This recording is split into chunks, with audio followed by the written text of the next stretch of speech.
Hey, what's up, y'all? It's your girl, Karlie Redd, and you're watching Willie D Live.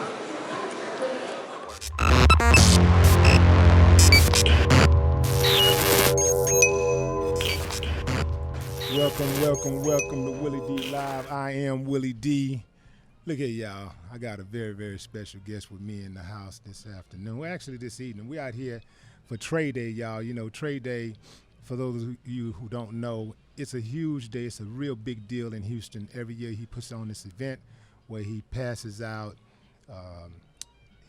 school supplies to kids. He gives them gifts.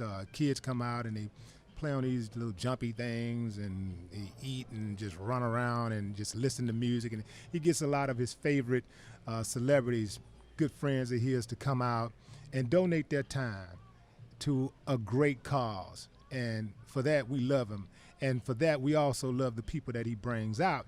And when he brings these people out, it really says a lot about the person. I'm not one of those people that really get excited about celebrities just because they're celebrities. My thing is that I don't care how much money you got. I don't care how big you are. I don't care how many lights shine on you, how many red carpets you touch. What kind of person are you? So when you come to Trade Day, I know it's something about you, a little bit more, it's something about you, okay? In the studio right with me, actually we're not in the studio, we're actually on location at the Sheraton Brook Hollow in Houston. So if y'all hear a little noise in the background, some elevator music, or y'all hear a little kid running around playing or somebody start yelling or something like that, and you just hear a whole horde of people just walking through and it's sounding like a big old staple or something, hey, that's we're on location, y'all, so don't expect it to be all beautiful and all that kind of stuff. But right now, joining me on Willie D Live, Karlie Redd. This is Karlie.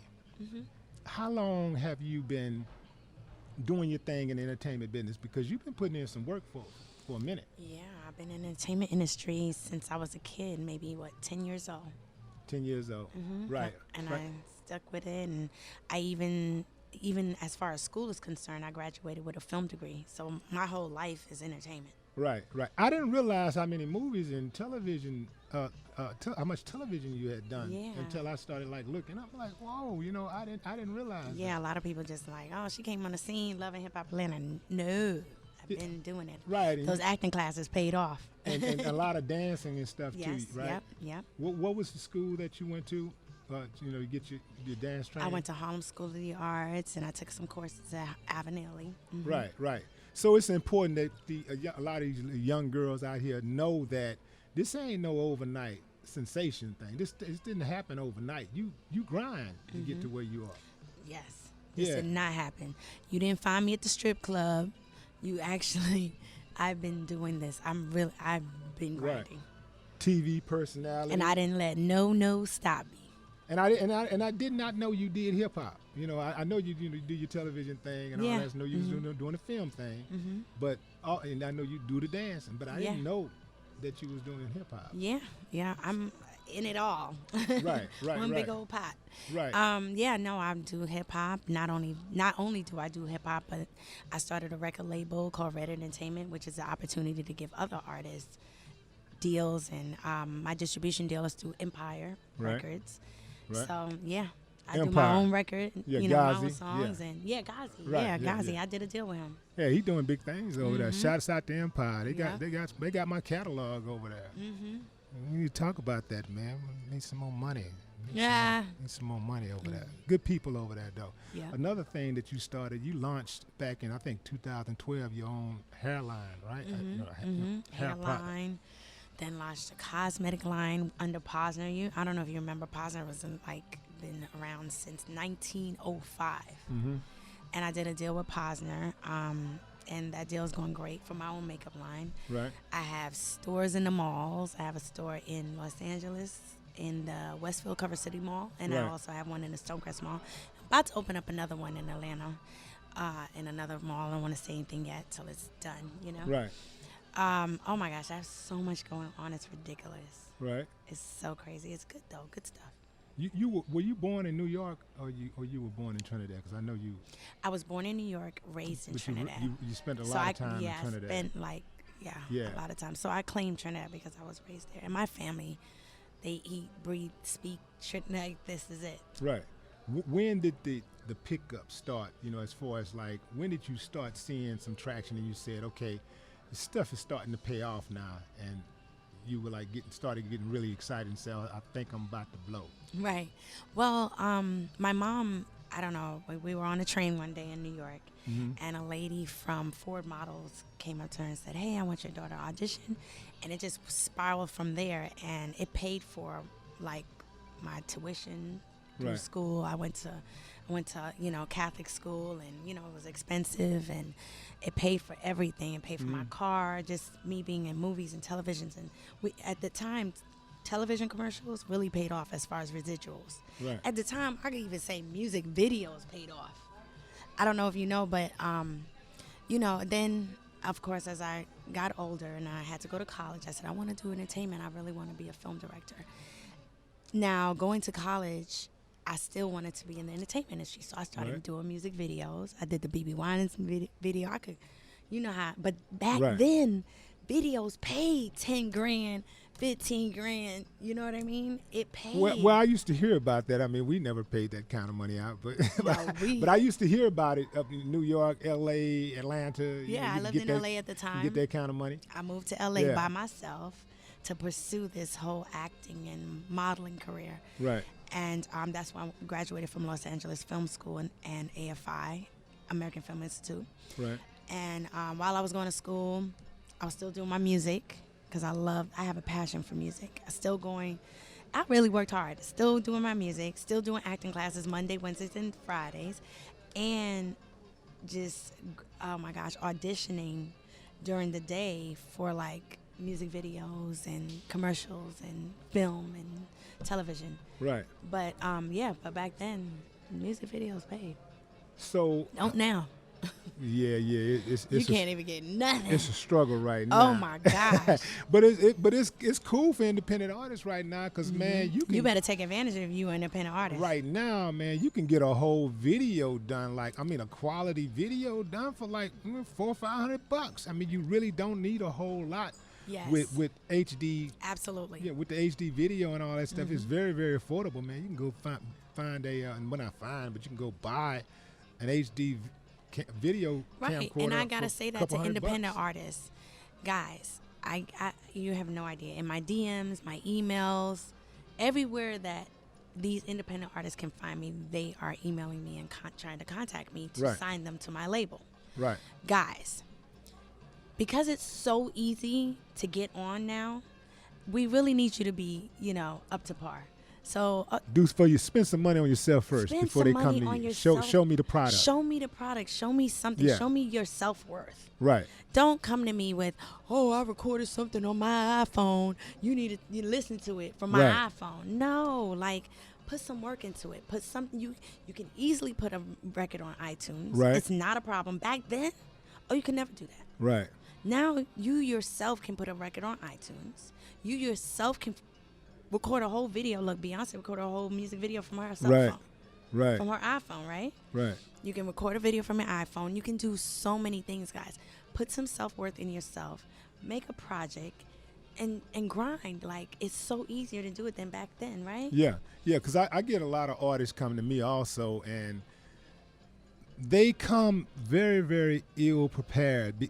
When you come to me and you don't have anything but a dream, that's it. You ain't got no kind of demo. I mean, the thing is today with music, you can go and download a free mixtape track, free, and just rap over it. You can get you the money that you spend on those stupid ass Jordans. You can pile that up and go buy you a microphone. Seriously. And everybody's using a whole album from your computer. Back you can do it, and everybody has a computer. Yeah. And even if you don't have a computer, a personal computer, you can go to the library. You can go. Well, it's gonna be kind of hard to rap at the library, I mean. But you know what I mean. Yeah, but somebody has a computer in your house. Yeah. Wherever you live at, somebody has a computer, so you can hook that mic up and make something. But a lot of these guys, they won't put the effort in, and then the sad thing is when they do put the effort in and they just stop. they make the thing, they make the demo, then they pass it out to a few people, and then if nothing happens, they just kind of fizzle out, and they don't, they don't really put a lot of effort into it. What I realized is that this new generation of music, or whatever it is, talent, taking no for an answer. The closed door is like, okay, well, maybe I should just move back home, or maybe I should my nose never stopped me. I went on tons of auditions. Right. And I still did my music. And if you remember, Destiny Child got booed one time. Yeah. It didn't stop them. Yeah, I got booed once. Yeah, once. That's cool. Yeah, I think you gotta get booed at least once. You gotta get booed. Like you ain't really you're not really an official artist until you get booed at least once. Yes. Now, when I got booed, the first time I got booed, I was very ill prepared. I went up on the stage with no music. I got on stage and rapped a cappella, and these dudes called Royal Flush lit my ass up. So you remember when? When I say they lit me up, you remember who it was and everything? Because because these guys were a big deal in Houston. They were like the trailblazers for us. Gotcha. Raw Flush, as far as the guys who did it right. Got it. They had a beatboxer, a DJ, 2 MCs, and they were cold-blooded. So they were the guys to beat, and it took me a while to get over that hump. When I first went there, I got booed, and I cussed the crowd out, slammed the microphone. Yeah, motherfuckers, I'll be back. So I came back 1 week later. I didn't win, but I didn't get booed either. So that kind of gave me a little determination. Gave me some determination, encouraged me to go back to the drawing board and come stronger the following week. So I got stronger and stronger each week, and I got a little bit closer each week. And I think it probably took me about 8 or 9 tries before I finally won one. But I got there. You cannot take no for an answer. Motivation is the key.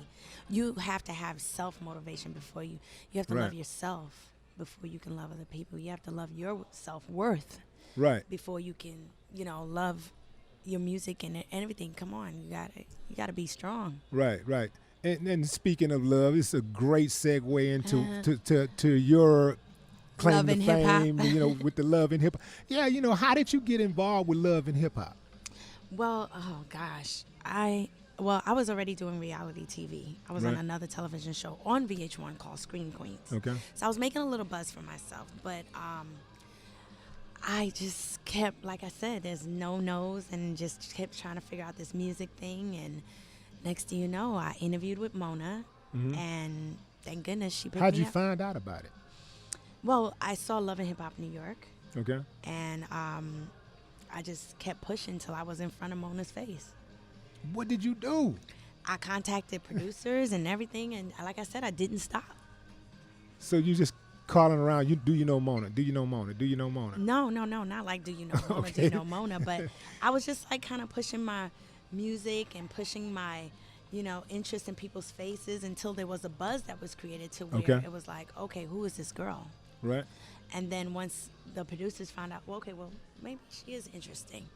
Like I said, and I flew out to Atlanta to interview and never left. Right. That day. And so what season are you guys in right now? We're in 5. Right. Yeah. Season 5 years later. Now, are you going to do some type of spin-off or something and do your own thing? There's a lot of things in the works. Because you got the personality. Thank you. People really. like it. Thank you. You got it. There's a lot of things in the works, but I don't want to say anything yet because you know how it is. Right. Yeah. Can't even say anything yet. That's just the industry. Right. So I'm thinking here, like, with love and hip hop when it comes to the drama part, because see, I know how it works personally, but for the fans out there that's watching, and they're thinking, like, a lot of people want to know is like, man, is that stuff staged when they be getting into it and all that kind of stuff? No, it's not. So not at all. How does it go? Explain to them how, basically how it goes when you guys are like, because sometimes you're at a party. But sometimes, like, you're at a party. Say, for example, we're here. Right. Right? Okay. And for the strangest reason, Atlanta is very small. Okay. You and I are here. And say we're in Atlanta right now, and you are here at a hotel, and we're just doing an interview right now. Right. And say I see Life Jennings walk into the hotel with a girl. It happens just like that. Right. The craziest stuff happens, especially in my life. And I'm blessed to be able to tell my life story on Love and Hip Hop. It's kind of like therapy. I have a crazy life. Yeah.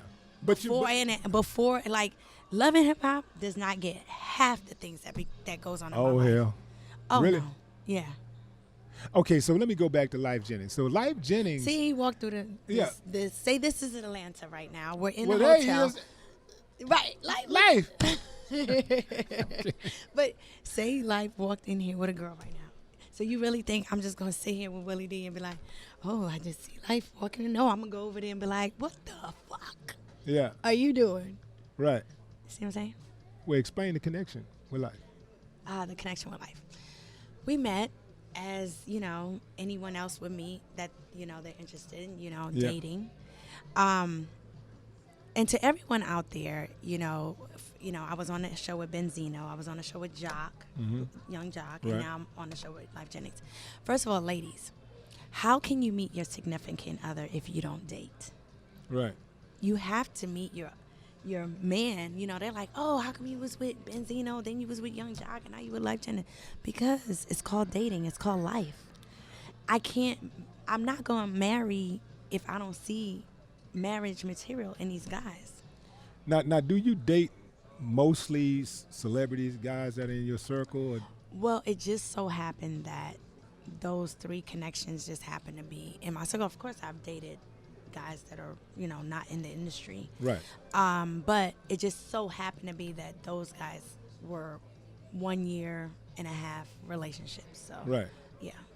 Yeah, well, I think when I was younger, I used to have a complex with women who dated celebrities that not dated celebrities because I wanted them to date me, but who dated, like, who had multiple celebrities they had dated. And it took me to get older and wiser to understand. It's my circle. To understand that exactly it's the circle that you're in. It's my circle, and a lot of regular guys that just, I want to be with them, but they're intimidated by me. Now, some guys are going to say, we ain't intimidated by you. You just okay, too let me much. tell you. They're either intimidated by me or they can't take. I've dated 9-to-5 guys and just guys who I've dated them just to see. Yeah. They cannot take the fact that every 5 minutes people want to take a picture. They can't take that. They can't take that the guys are, oh my God, that's Karlie, or trying to tug on me. They can't take it. Right. But sometimes you have a big ego. But sometimes you can't take it either, though, right? And sometimes you don't feel like it, right? No. So I'm always amped too because I've gotten here because of my fans. Right. I've gotten here because people love me. So I'm always amped. But what about when no you're in a matter bad how mood? tired or bad mood I am, I have to shut up, put a smile on my face, and keep pushing because I have to remember that my smile putting a smile on their face. Oh, girl, I'm loving you. And you know what? We're going to keep that going because I want to add something to that when we come back.